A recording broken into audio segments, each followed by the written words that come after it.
Anybody paying attention realizes the government has already indicated that unidentified anomalous phenomena are real, they're not ours, and they're not our adversaries. The Pentagon has said that.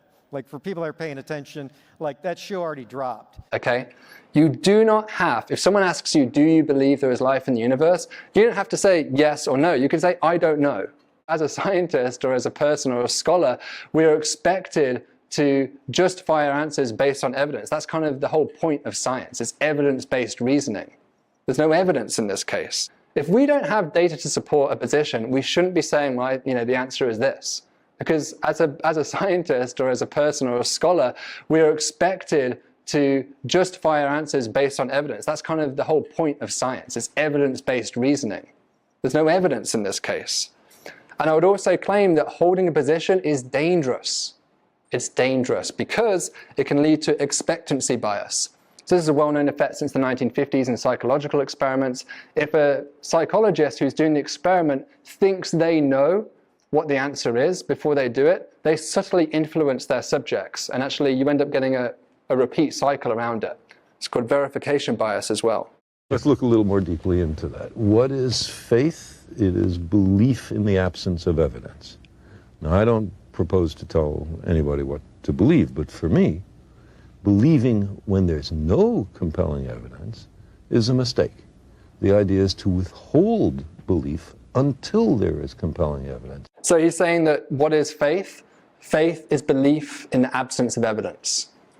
In the absence of evidence. I think that's a really good definition of faith. And I think in this case, we don't have any evidence for aliens, so any belief that you hold about alien life in the universe is a position of faith, vigorously.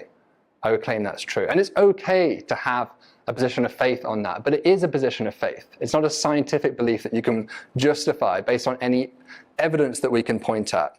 Was how, with almost a wave of the hand, he essentially dismissed tens and hundreds of thousands of witness testimony of UFO encounters over the many years, because where's the data there? Well, we do have data. It's called our eyeballs. We're designed biologically to obtain data through those eyeballs of ours. They're really good, and they have allowed us to survive and thrive for hundreds of thousands, millions of years. It's quite useful, and when you have an enormous amount of data from witnesses over many years, my own attitude is that's a lot of data, and I think we can still work with it. This is not a new thing, right? That's how you influence them. So that was one of the first things that kind of took me back and realized, wow, there's actually maybe there's a puppet master behind the scenes that's doing this influencing, and then all this stuff about aliens is not true.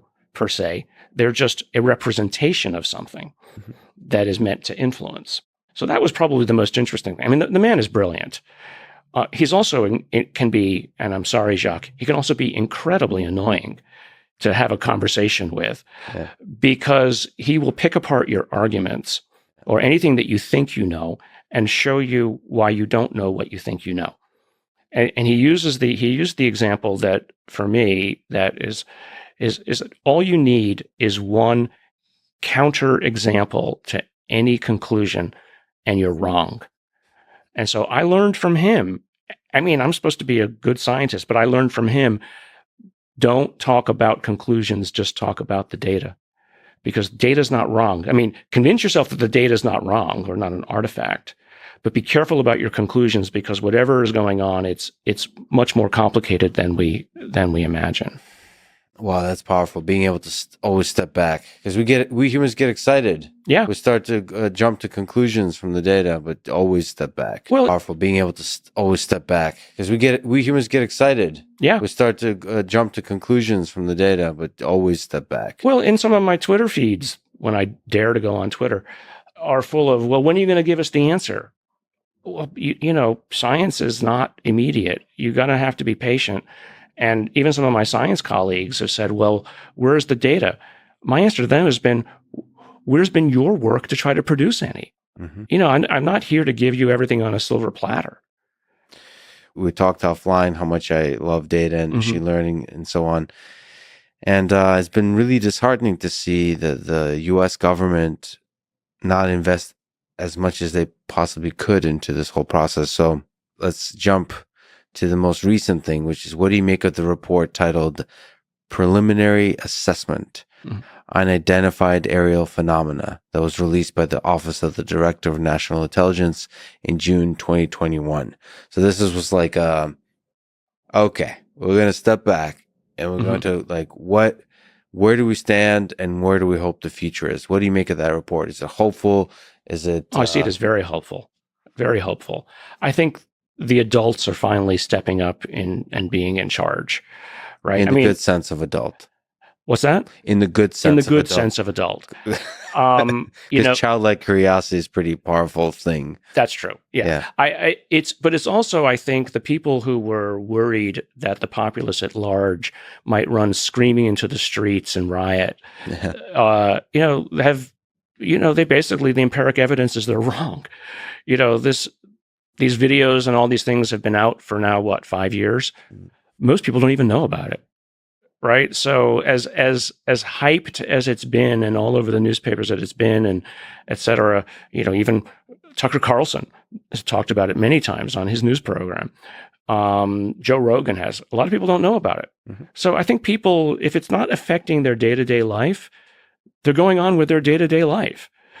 So, but that said, I think it was an important sea change in the internal discussions going on in the government, because, and the reason being that I think this is actually partly true with the maturation of human social technology. It was becoming so obvious that this stuff was showing up again and again and again around our ships. They just couldn't keep it quiet anymore. Right. And so it's like, we need to do something about it. And Lou Elizondo and Chris and others, to their great credit, found the right angle to talk about this. It says, well, okay, let's say it's not out there. Maybe it's the Russians, the Chinese, or somebody else. We should know about this because we damn sure know it's not us. So that to me is an important thing to finally be a little bit more open about the matter. But like I often say, I'm not looking for people to give me permission to do anything. I'm just going to do the analysis myself with what I have. Avi Loeb has taken the same approach. He said, I'm not going to wait for the government to give me telescopic information about technologies or things that might be even in our own solar system. I'm just going to collect it myself. And that's the right way to do it, right? Don't wait for somebody else to give it to you.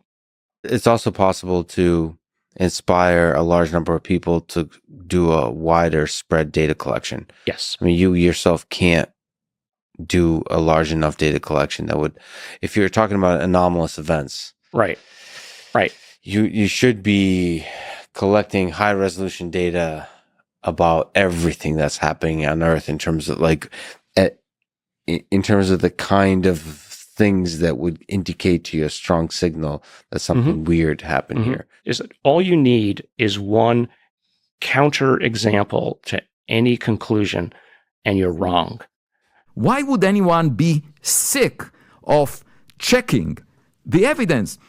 The only way I can think of explaining it is that those people who pretend to be a scientist are actually opposed to the method of science as revealing new knowledge because they have a huge investment in past knowledge. They interpret everything in the sky as rocks. And as a result, if someone says, oh, maybe it's not a rock, they go crazy. Is it like the risk of being wrong of what they've had, predisposition beliefs that they've collectively bought into, and they kind of have a hard time stepping away from it? Yeah, but think about it. It's so we are talking about science where I'm trying to collect evidence and people are opposed and call it a wild speculation. This is not it's a possibility that I'm trying to figure out by collecting evidence. That's exactly the scientific method. Now, the problem that I have with UFO sighting report, that, 50 years ago, there were some reports of fuzzy images, saucer-like things. By now, our technologies are much better. Our cameras are much more sensitive. These fuzzy images should have turned into crisp, clear images of things that we are confident about. And they haven't turned that way. It's always on the borderline of believability. And because of that, I believe that it might be most likely artifacts of our instruments or some natural phenomena that we are unable to understand. sometimes the super anti-UFO people, and often the anti-UFO people like were super pro-UFO, like it's two sides of the same coin. And it's like, you're relying too much on the intel community. Like, cause sometimes people will come after me because I interview people in that world or whatever. And I'm like, they could flip tomorrow and it wouldn't change my belief in this stuff because I know there's so much outside of what they're talking about. And maybe there are ways in which the government is spinning things, but like, I don't care. There's so much open source knowledge. You're over relying on the government in studying this. And I think Encounters is a really great kind of comprehensive overview of how you can study this outside of official channels. As a scientist or as a person or a scholar, we are expected to justify our answers based on evidence. That's kind of the whole point of science. It's evidence-based reasoning. There's no evidence in this case. Is that all you need is one counter example to any conclusion, and you're wrong.